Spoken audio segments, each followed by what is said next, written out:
All right, what's up guys? Matt here from Become Elite, and today I'm gonna go over all the questions that you guys commented on my Instagram. If you're not following Become Elite on Instagram, just go to @become_elite. It'll be in the description. So there are about 160 questions on my Instagram, and I'm gonna narrow it down to about 60 of the best ones where they don't repeat themselves.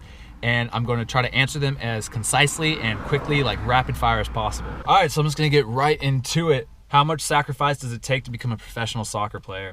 It takes a ton of sacrifice. You have to sacrifice social life, you have to sacrifice holidays, you have to sacrifice so much. And it's almost like you have to think if it's worth it. I thought it was worth it, so I've sacrificed everything to become one. If you're not willing to sacrifice time with your family, friends, schoolwork, all that stuff, then maybe becoming a pro isn't right for you. Do you have an agent? Yes, I have an agent, but all the trials that you guys seen, everything in Germany, all that has been set up through connections that I've built up. It's not been through my agent. So I do have an agent, but it's kind of for different stuff than in Germany. How do you think confidence plays a role in performance? So I think confidence is vital no matter what you do, because if you don't have the confidence, it doesn't matter how good your skills are. It doesn't matter how much you've trained, because you're not going to be confident enough to actually show your skills. So confidence is key. Don't. Nice. So right now I'm in California, and I'm pretty much just hopped the fence to try to play at this high school. That was my girlfriend, Mimi. Say hi, Mimi. Hello. So now I'll just continue to answer your questions as I go. Here, do you want to film me? What is it like to be a professional player playing in the lower league? How does it feel to make it? And do you believe that you will sign for a top club in coming seasons? I'll just go down the list. So playing professionally is awesome. I thought it's amazing. Even lower leagues or whatever, to me, it's more about just being able to live and survive while playing the sport that I love, which I think is awesome. How does it feel to make it? I don't think I've made it yet. And if you ever think that I've made it and you relax, that's like where your career is going to end pretty much. So I always am like, I haven't made it. I do believe I'll sign for a top club. I mean, maybe not Borussia Dortmund or Bayern Munich here in the next year, but my whole mentality is just to keep pushing up and up and up. What university did you attend to play soccer and be a student athlete? Is this beneficial experience? A lot of you guys know I went to UC Davis as a D1 school, and I thought it was a great experience. I loved playing there. It was a great college. I met a ton of people. I made tons of connections. It helped me move on to play semi-pro leagues and everything, so I think it's amazing. Do you have any pregame rituals? No, I don't really believe in pregame rituals. I think that you should be able to play your top game, whether you're a random, walking on the street, someone goes, hey, come play for us for a pickup game. I think you should be able to play just as well there as if it's the World Cup game. I don't think your mentality, I don't think anything should really change. So I pretty much don't have any pregame rituals besides get a good night's sleep and eat healthy. That's my only pregame ritual. What do you plan to do after your soccer career ends? I think this is a great question. I want to be a coach. So I want to coach at some level. I either want to be a collegiate coach, a professional coach, or I want to be like a personal trainer where I set up my own Become Elite thing and constantly training kids. But that's my goal. That's what I want to do.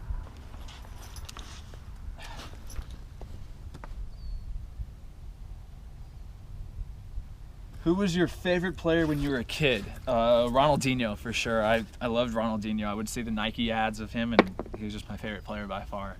Did anything during your training or life inspire you to continue to make your dream a reality and not quit on it?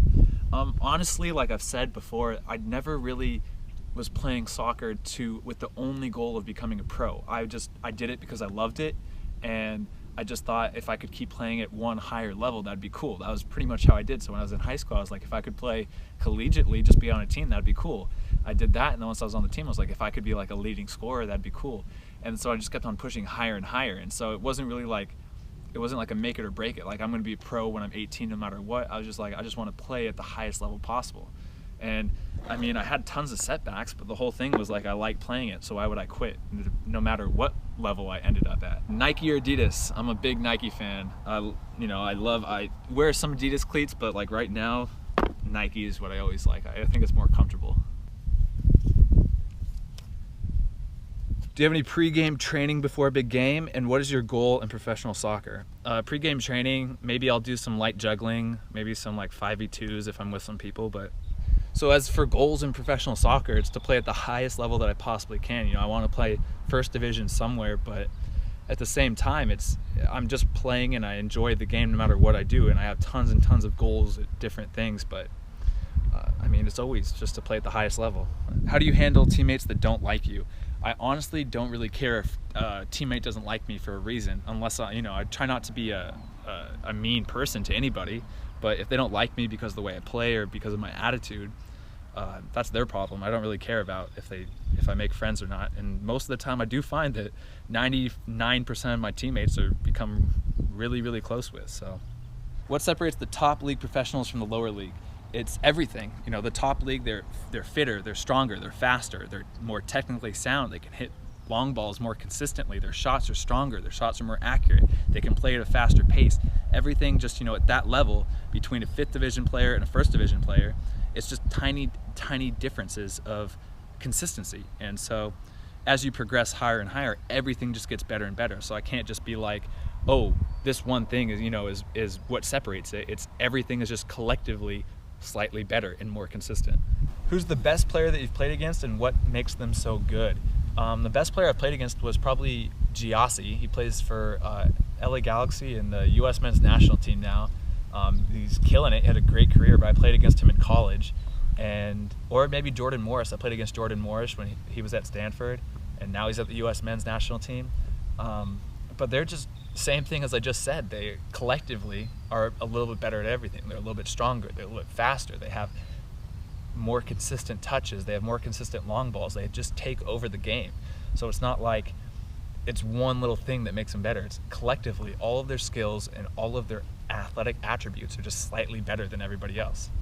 Do you have to go through college to become a pro in the US, or does it just help you gain a higher level experience? You don't have to go through college to be pro. I know pros who have never gone to college, but majority of them have. Just that's how the US kind of works. But if you go to other countries, most of the pros don't go through college. So I think it helped me a ton. If I didn't go through to college and play D1 soccer, there's no way I would have been a pro. But yeah, you don't need to. Splits or full body lifting? I like splits because if you do a full body lift, that means your whole body is hopefully sore the next day. So then you can't really lift anything the next day full power. So then you have to wait like 48 hours or maybe even 3 days before you can lift again. So then you're only really getting 2 good lifts, maybe 3 lifts a week. And that for me is not enough. I like to go 4 or 5 times a week. And so I like doing splits because you can split up the workout. So you do chest and triceps, and the next day you can do legs. How do you join a college soccer team? I have a full video, how to get recruited to play college soccer. Check that out. That's pretty much exactly what I did. Does preparation make you more confident, and the best way to get confidence? I always find that the more I train on my own, and when I have months where I just train every single day by myself, during the games, that's when I'm the most confident. During the tryouts, that's when I'm the most confident. So the best way to get confidence is preparation. What's your favorite exercise in the gym? I think, especially for soccer players, the barbell back squat, power cleans, deadlifts, stuff like that. Olympic lifting gives you the most power, explosion, and just pretty much the best benefits for a soccer player. Will you ever come back to America and try here, or just come and visit? Yes, I'm actually have a trial in California right now, so I'll talk about that later, and probably my next day in the life or something. It might be a while, and we'll see how it goes. And come back and visit. If I do end up staying in Germany, I'm going to come back for winter breaks and summer breaks probably. How do you and your girlfriend keep a long distance relationship working? Do you want to answer this one, Mimi? Someone asked that? Yeah. No, don't. So how do we keep a long distance relationship working? We don't. It sucks. Yeah, I mean, it's hard, but it's pretty much just, you got to go out and you just got to do it, you know? We love each other, right? And so it's pretty much... You have to find your own hobbies. Yeah, you just work on yourself, and then when you meet up, you can, have fun and hang out with each other. But we're both going after our personal goals, so I think it works pretty good. It sucks, but it's working. How long do you recommend training alone without overworking yourself? I've talked about this a lot in some of my day in the life videos. I can't give you a certain amount of workouts to do per week because it depends. I mean, for me right now, I can work out 2-3 times a day without really feeling like I'm overworking myself. If I'm coming out of an injury or 4 years ago, maybe I couldn't have done that because my body's not ready. And so for you might be at a different stage. It's all about feeling your body and knowing your limit, and then just working to push that limit higher and higher over the course of time. times do I train a week? I train every single day pretty much, and if I'm not training, it'll be like my one rest day for the week. So it just, and I lift pretty much 4 or 5 times a week. I run, 2 to 3 times a week, and I train about 5 to 7 times a week, depending on how many games I have. So I'm constantly working, putting in work, but it's also my job. It depends. When I was in high school, I still was doing something every single day, but maybe it wasn't 2 or 3 times a week, or a day. Maybe it wasn't 2 or 3 times a day. What is the most important of gym training / football training / recovery if you want to become a better overall football player? Everybody always wants the most important thing, the most important aspect, the most important drill. There's not just one thing. And I always, I hate that most important. You need to have all. You need to be training in the gym, you need to have your soccer skills, and you need to be recovering constantly. I can't say what's the most important. I can't say what's the most important of those 3 things. You need them all, and you need to always be doing that. Is leaving Europe to go and play college soccer in the US a good choice? I can't answer that again, because you never know. You never know if in Europe you might have a great opportunity. You never know if college soccer in America you're gonna have a great opportunity. I can tell you from my experience that I think both are really credible options. Pros make it both ways. So it just depends on whatever opportunity you take, if you make the most out of it.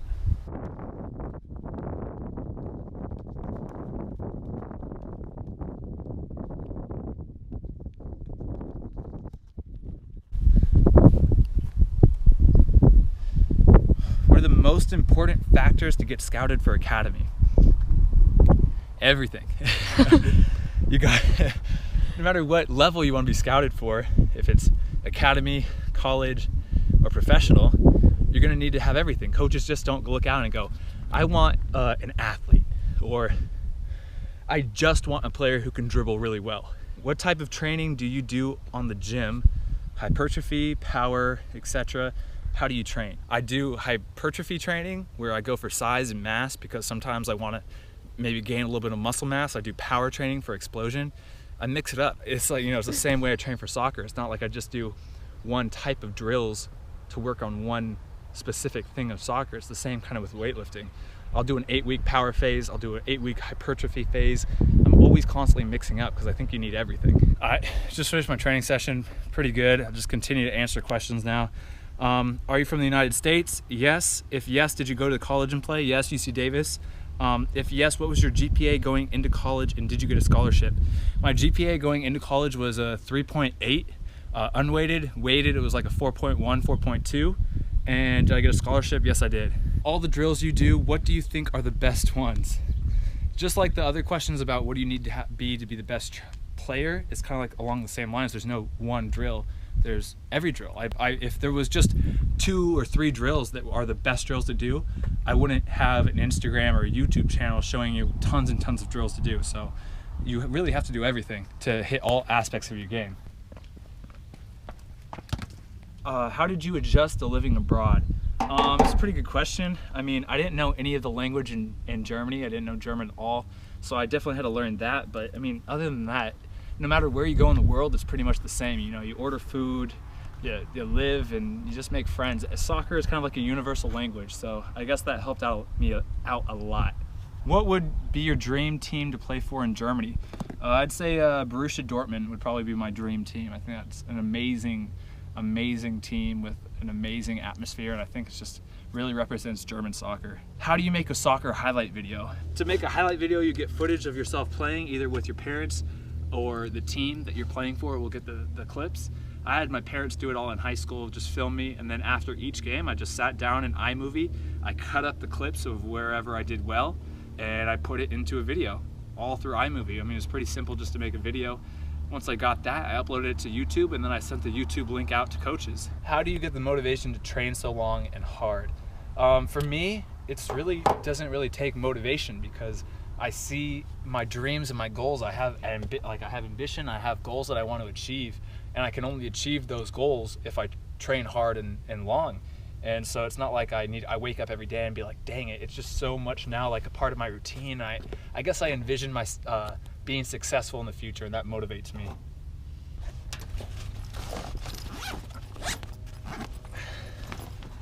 Dang it, I thought you were gonna take them off. Nope. Just doing keepy-uppies or juggling with a tennis ball improve my control better? Yes, 100%. That's a great drill to do. How many hours a week did you put into running, soccer, and strength in high school? In high school, I'd say I ran probably like maybe once a week, long distance. Strength training, I'd say 4 to 5 times a week. And soccer training, I had 3 practices a week, 2 games on the weekends, and then I went out by myself probably like 2 or 3 times a week, just in addition to that. Do I listen to music when I train for soccer? Sometimes if I have like a boombox. I don't like wearing headphones when I train just because it gets in the way. But yeah, sometimes I do, I like it. How can I get faster with the ball? That's a good question, but along the lines of improving on anything, it's just going out and doing it. If you want to get faster with the ball, you have to just go out to a field like what I do, take a ball and just sprint with it and work on maybe doing like 40-yard sprints with the ball at your feet, trying to keep the ball as close as possible and just going for it. I mean, there's no secret. You just got to go out and put in the work. Your off-season program or your blueprint. I also want to know how many hours is it in each session. So it's different. The blueprint is just soccer training, and each day of the week is focused on a different skill, like passing or dribbling or shooting. The off-season program has soccer training, strength training, cardio, and plyometrics. And I mean, they're both going to improve your game a ton. It's just what you're looking for. If you're looking for strictly soccer, go for the blueprint. And if you want more of an overall thing to get really ready for preseason, do the off-season program. Each program, I think, has probably between the 2 hours a day to 4 hours a day of training with like 1 or 2 off days a week. Any chance we will see you in the MLS in the near future? That's a major goal of mine, so hopefully. What's your mile and 2 mile times? My mile time is probably around like 5 minutes flat, and my 2 mile times is about like 11 minutes and 30 seconds. How tall are you? I'm 6 feet tall.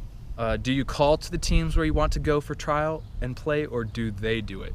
It's a mix. Sometimes it's all about me contacting the teams and saying like, hi, my name's Matt. I attach my highlight video, I attach my soccer resume. I tell them that I'm really interested in training, and you know, that can work out. And other times they contact me and they'll say like, we really need a right-sided midfielder, and I know that you're a right-sided midfielder, and they, you know, we're contacting me coming out. And other times it's through friends or coaches or other people that are talking. So it's really a mix. Hey, my question is, what's your mentality before a match, and what do you do before heading to the field? Thanks. Nothing special. I mean, I wake up, I eat healthy, but other than that, it's just kind of about resting. I have the mentality where I should be able to jump on the field and play 100% regardless. So I don't really do a whole bunch of hyping up or anything. It's just kind of, I always do the same thing. I just relax before a game. How does someone plan their diet? How did you do it? First, you want to calculate your basal metabolic rate, is basically how many calories you burn at a standstill. And then you calculate if you want to gain weight or lose weight. And if you want to gain weight, you add like 500 calories a day. If you want to lose weight, you subtract 500 calories a day. And then it's all about just creating a food plan, looking at the calories and doing the math to make sure it all adds up to your macronutrient goals. It's pretty complicated, but there's a lot of videos on YouTube that will help walk you through it. What's your favorite skill to do in a game? I pretty much just stick with the super simple stuff. I'm a very simple player. I like to do 1-2s. I like to just do a shoulder dip. Maybe I'll throw in a step over here and there, but the type of player that I am, and the type of player that 99% of the players out in the professional world are, is simple and just doing the right things. And shoulder dips and cuts are enough for me. Next question. Oh my God. How do you deal with the distance from your family to play soccer? And your girlfriend. And my girlfriend. Just like anything else, it's just, wow. It's just like one of those things, you got to do it. So, I mean, it sucks, it's not fun, but it's either play soccer in Germany and be away from my family, or not play soccer in Germany. So it sucks, it's not fun, but you just got to do it. Yes. You excited? Yes. How good you were 12 years old football. Awful. Terrible. Here, give me that. I'll actually answer it. Honestly, like, not very good. It's just an average player, just an average club player. If you watch How I Became a Pro, that video, I talk about how I had a very average upbringing, and I was a very late bloomer. When did you start to stand out among other players so you could get scouted for PDL or professional teams? I'd say when I was 18 years old, 17 years old is when I kind of went through a full like growth spurt, grew into my body, and really became Elite. I stood out from my peers in high school. And then when I got to college, I was average, and then so I put in extra work, and I'd say around junior year of college is when I started to stand out amongst my teammates in college. So I don't know, it's not like one defining moment. It's kind of slowly progressed. When you were in school, did you focus as much on football? Not as much as I do now. I don't do like triple days. I didn't do triple days back in high school, but I'd say like every single day I was doing either some type of soccer training or lifting or plyometrics or something to get better. So every single day. How do you improve your reading of the game / decision making? Watching and playing soccer. The more you watch and the more you learn from professionals, the better your soccer IQ is going to be. The same thing is if you play more. The more you play, the more experience you get, and just the better you're going to become with that. Do you play soccer for the love of the game? Yeah, 100%. No, I hate soccer. No, if I didn't love it, or I wouldn't put as much work as I do. I mean, it's my dream. I love it. How do you maintain a well-balanced? This is a really good question. How do you maintain a well-balanced school life, like good grades, and a high level of soccer at the same time? It's all about balance and priorities. You know, every free moment or second that you have, you either have to do study for your. It's blinking. You either have to study or you have to be training. So it's always, finding the right balance for something. If you can't spend time watching TV or playing video games, you have to spend your time doing the one of the two things, your top priorities. Did you have to get someone in your family to videotape your game so you could make your highlight films, or did your club or school do it for you? So my high school highlight video, my parents filmed all those games. And then as I went to college and semi-pro and pro, that's when all my games were recorded. So then I just kind of took the footage from those games. How excited are you to see me? This is from my girlfriend, so I'm very excited. She's so happy. When did you reach the point where you knew you wanted to pursue soccer and that nothing was going to stop you from achieving your dream? How did you keep your mind from being doubtful? How did you stay persistent in high school and college? I think probably, I knew I wanted to play in college when I was in high school, but then I'd say probably my junior year of college is when I realized that I could become a pro soccer player. And that's when I really took it seriously. And I said, I'm gonna make a career out of this. How did I keep from being doubtful? I didn't. I was always doubtful of it. When I got cut from teams or told no from tryouts, it sucks. But it was one of those things. It's like I wasn't going to quit. I was going to keep trying until it worked out. So that's what I did. And how did you stay persistent in high school and college? Same thing. I just liked playing it. So even if bad stuff happened, it was better for me. It was more fun to play soccer with a bad situation than not to play soccer at all. So that's how I kind of viewed it. Had you ever in your life before you went pro thought that you weren't going to go far with your soccer career? Yeah, I almost quit tons of times. In junior year of high school, I almost quit because I was on the B team of my club team. And as when I was on the B team of my club team, I didn't think I was going to be a pro. I didn't even think I was going to play college soccer. But I just thought, give it a shot, go for it. And it worked out. So, do you think that it's good to make a highlight video? I think it's a necessity to make a highlight video. If you want to go to play college soccer, if you want to play semi-pro or pro, every coach, every scout, every agent pretty much asks for a highlight video. So if you want to progress further, I think this is a necessity. What is the best piece of advice you have ever received? I think that's a really good one. And I'd probably say it's from my dad. And it's just, if you want to make it further than, the general population, you have to work harder than the general population. And it's not exact quote, but it's just along those lines of thinking that you always need to be working harder, training harder, lifting harder, running harder than the rest of the world if you want to make it to be a professional or one of the top players. So I think that's a great piece of advice. How often do you watch football matches and study other players to improve your football IQ and to become better tactically? So yeah, this is a good one because there's two types of watching. You can just watch for fun and just be a fan, or you can actually study the game and study the matches and a specific position. I'd say at least twice a week or once a week, 1 to 2 times a week, I'm watching the game and just studying it, like just watching the right midfielder, just watching the right defender, seeing everything he does and trying to learn what they do and why they do it. So yeah, one to 2 times a week. Do you do recovery sessions? And if so, what do you then do? My recovery is pretty much just eat right, rest, and if I'm really feeling sore, I do an ice bath. I've done ice and stem, I've done cryotherapy, I've done massaging, I've done foam rolling, I've done everything in the book. Every recovery method, I've done it. Hot, cold baths, everything. And to me, it just doesn't make as big as an effect. I think an ice bath and just eating right and getting the right amount of sleep is crucial. What is the closest you have ever got into quitting in your career? I think there's two main times. When I made the B team for the second year in a row, my junior year of high school, I told my dad that I wanted to quit soccer, and he just said, just keep going, just have fun with it. You know, it doesn't need to be your career, but you might as well just do it versus doing nothing. And I think the second time was last year when I had dropped out of college and just to play pro, and it had been like a full 3 months, and I had been cut by tons of pro teams and tryout after tryout, and nothing was working at all. So I'd say those 2 times in my life are the closest I've gotten to quitting. So that's all your guys' questions. I'm all done. It's like 60 questions, I think. I'll count it later. Great questions though, really good. Now me and my girlfriend are gonna go work out at LA Fitness, and that's about it. So if you like the video, comment, subscribe, and like it. Thanks for watching, guys.